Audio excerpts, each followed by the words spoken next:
Alright, so I know I said that I was going to drop a video on Tuesday, but I just couldn't wait. This past episode was just too fire. So, here we go. Wandavision, episode 5.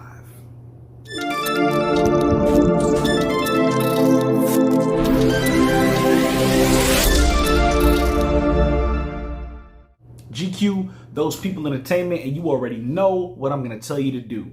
Subscribe to the YouTube, follow the Facebook, follow the Instagram, follow the Twitter, and of course go to thosepeople.com for all things Those People. So going into this episode, after my mind was already blown from episode 4, I was very curious as to what direction they were going to take. If they were going to go right back to all of the sitcom stuff, or if they were going to stay the course of the opposite perspective, or if it was going to be a balance. And fortunately, there was a very good balance. So clearly this show pulled a lot of inspiration from Family Ties, from the set to even the intro. Cut to Wanda and Vision holding their babies, trying to calm them down from all the crying. As you can tell, Wanda is holding her favorite and Vision is holding his favorite. But Wanda learns quickly that there's just certain things you have no control over. She tried to calm the babies down and her magic didn't work. The babies continued to cry. Go to sleep, my babies. Then of course, Agnes shows up. I don't understand how Agnes just keeps showing up at just the right time when she is needed. That is suspicious. I'm sure there's going to be a big reveal later as to why that is. So now they're having a conversation about picking up the kids, and Vision, I guess, cuts her off and says what he says, and it throws Agnes off. And then there's this really surreal moment where Agnes looks to Wanda and asks her if she could do that line over, as if she was very aware that she was in a scene.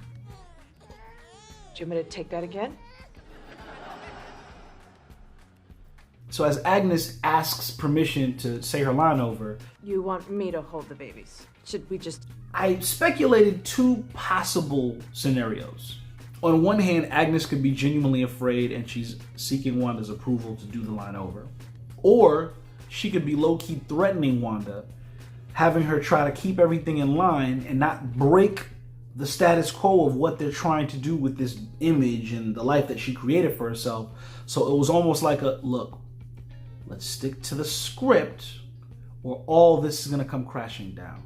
So Vision, for the past couple of episodes, has already been feeling like there's something wrong. And now was just another thing that came to his attention. And he starts asking Wanda questions. Wanda's just being oblivious, and she just kind of brushes it off. Wanda? Did you really not see what I saw? So now we switch perspectives. We get to Hayward, that jackass of a leader of S.W.O.R.D., and he's talking about how Wanda stole Vision's body and brought it back to life, just like I speculated in my previous video. Not bragging. Wait a minute. If Wanda brought Vision back to life, does that make her a necrophiliac? So now fast forward, the twins are trying to negotiate with their mom about keeping a dog that they found, and Vision enters the room. And it's almost as if he's like, okay, I kind of realize what's going on, so I'm just going to play along. Because she asks him, hey, why are you dressed so formal? So formal, honey. Oh, it's just a precaution, really. I had a hunch someone might pop over. Hi, kiddos! With exactly the item we require. This is another reason why I feel like Agnes is part of the bigger picture here, because the kids were talking to their mom about the dog. How did Agnes know to bring a doghouse?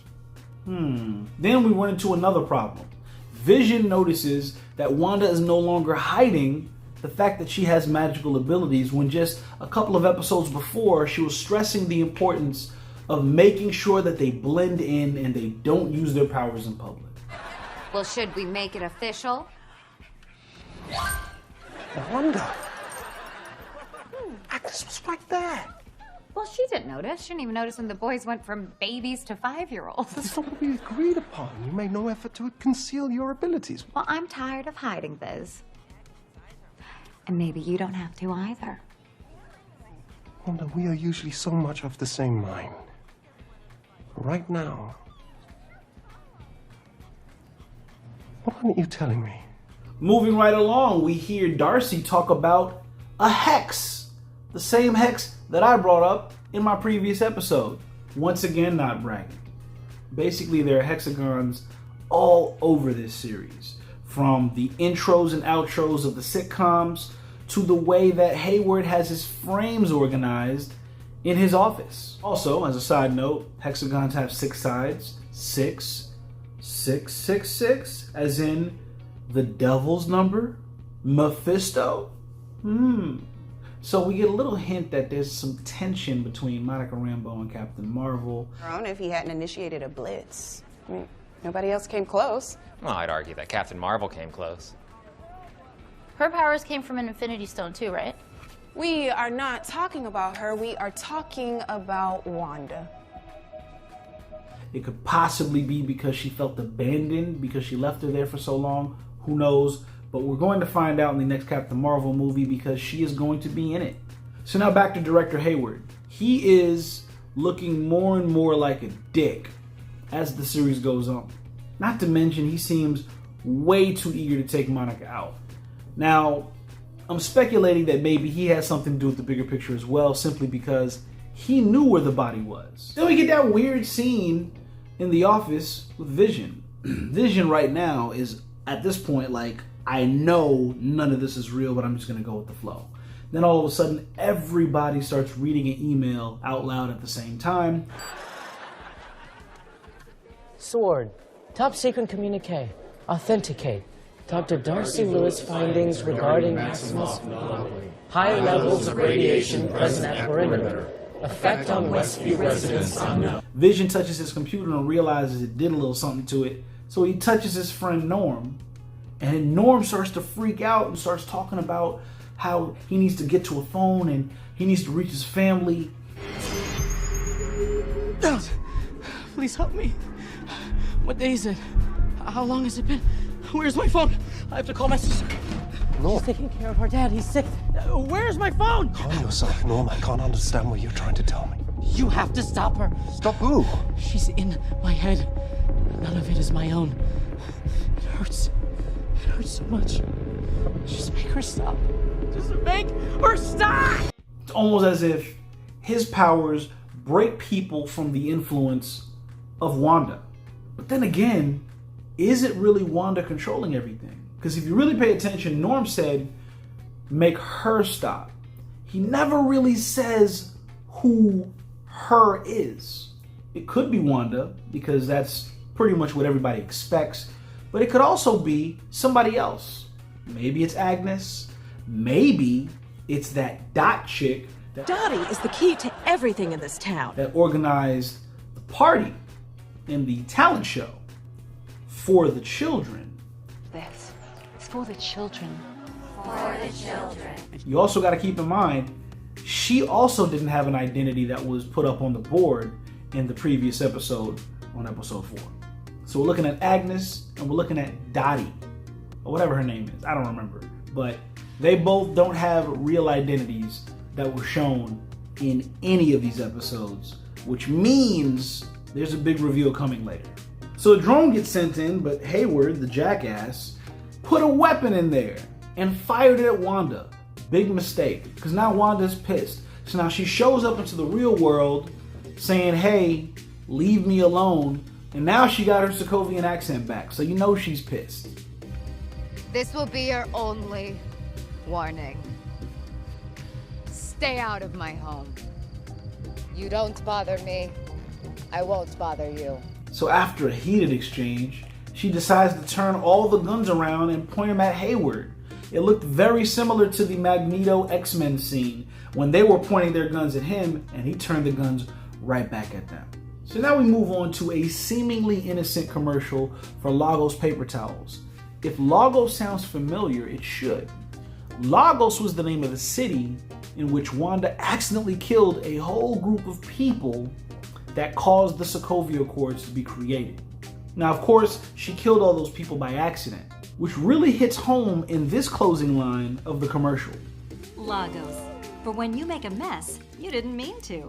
Of course, the red juice is supposed to represent the bloodshed during that incident. Now let's move on to one of my favorite scenes of the entire episode. So Vision confronts Wanda about controlling people in the city. No, there's a family, Wanda. He has a family and he can't reach them because you won't let him reach them. I don't know what you're talking about. Stop lying to me! This, all of this, is for us. So let me handle it. What is outside of Westview? You don't want to know, I promise you. You don't get to make that choice for me, Wanda! But then later in the argument, it gets really interesting because as the audience, we're assuming that Wanda is controlling everything, but Wanda makes it clear that she doesn't have control of every single thing like we all think. What's even more interesting is when she said this. I don't know how any of this started in the first place. Oh, Wanda. She has no reason to lie, so obviously that could mean something later. Then, of course, we get to the jaw dropper of the entire episode.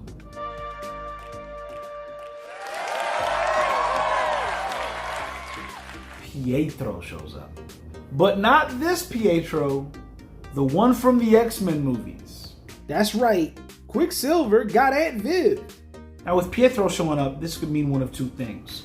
Option one, which is probably the most obvious that everybody is probably assuming, we have confirmed the multiverse, which means other characters from other previously released Marvel films that were not in the MCU before can now be in the MCU.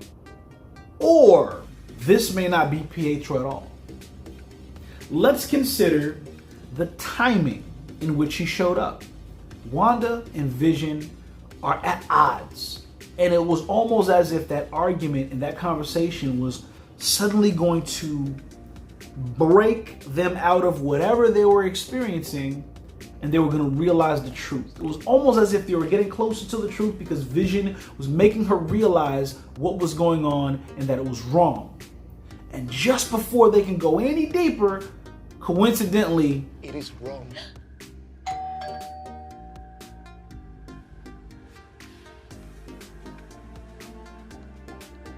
I didn't do that. And it wasn't Wanda that caused it.